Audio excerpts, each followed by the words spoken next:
Hey guys, welcome back. My name is Terry. This is my introduction videos to all the newbies and novice who are playing TCG.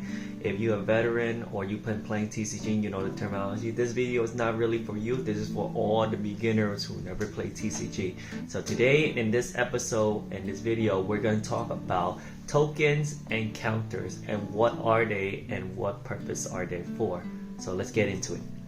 Okay, so let's start off with tokens.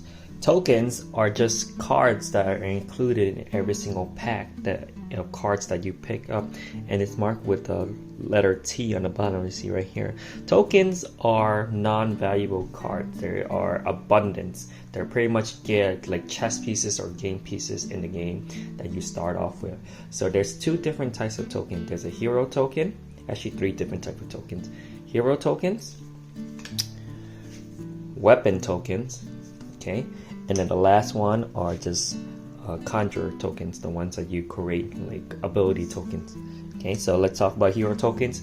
Hero tokens, again, they are two-sided. Okay, they are in every single pack of cards that you open up for Flesh and Blood. Sometimes they're random, so okay, they don't always have to have a young, adult hero in the back. So you always start off with these things. Whenever you're drafting in a game of Flesh and Blood, you could always ask, hey, anybody have this hero token or anybody got this weapon token? And plenty of people will help you out. They're not valuable. They are abundant, okay? You could ask them and they'll go searching for you, okay? And these are kind of like ability tokens where you use an ability or cards have an ability that creates these tokens, and each one will have a unique purpose. So for example, if you look at Viserai creates a Rune Chant token, which is this one right here.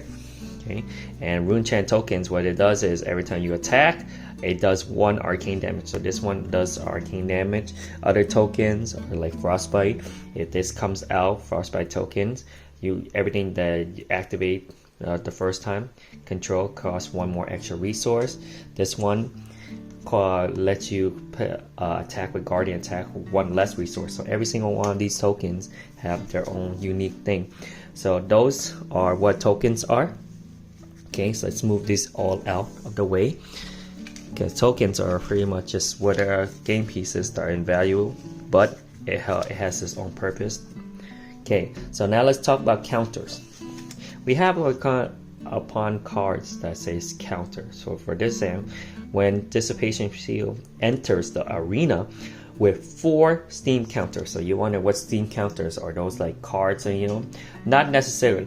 The counters are just physical counters that you could mark with anything you want to show your opponent. You and your opponent keep track of how many are there. So for this, you could keep it as use a die and use 4 steam counters, and that's it. You could do some crazy stuff where you get like playing cards or any type of cards and you put it there.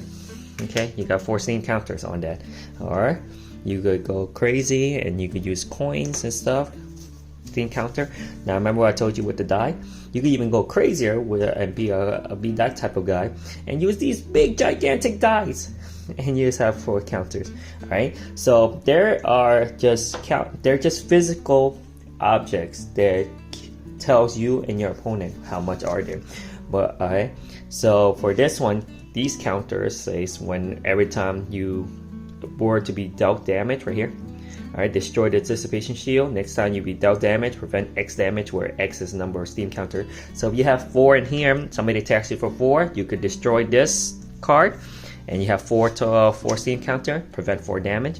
And then the significance of having this is every turn, if you read it, at the beginning of your action phase, destroy Dissipation Shield unless you remove a steam counter. So every single one your turn, this thing, if you're not going to use it, it's going to tick down. Okay, so it's going to tick down to 3, meaning now it will only prevent 3 damage, and the next turn you don't use it, it's going to tick down to 2, only prevent 2 damage. So that's the reason why you need to keep track of your counter. That's why you need something physical. Now let's talk about this one quickly. This one is another type of counter, Vandal Spring Tunic. Okay, now this one is called energy counter. this card back here was theme counters. This one's energy counter. And again, physical, you just need physical thing. You could take it up with your die.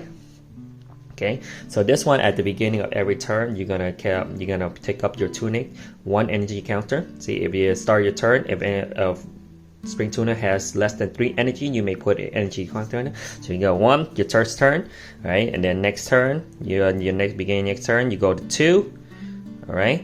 And then next one, you go to 3. And then what happens is once you get to 3, you're right here, instant remove 3 energy counter from Vandal Spring Tunic and gain 1 resource.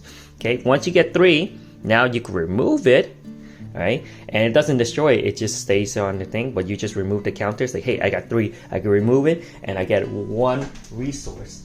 Okay, and you can count that as 1 resource. Okay, now you could go crazy with the whole counter thing. I got these customized made. These are 3D printed tokens, and I use these as counter for the energy counter. So I say, all right, my first turn, I'm gonna take up my counter to 1.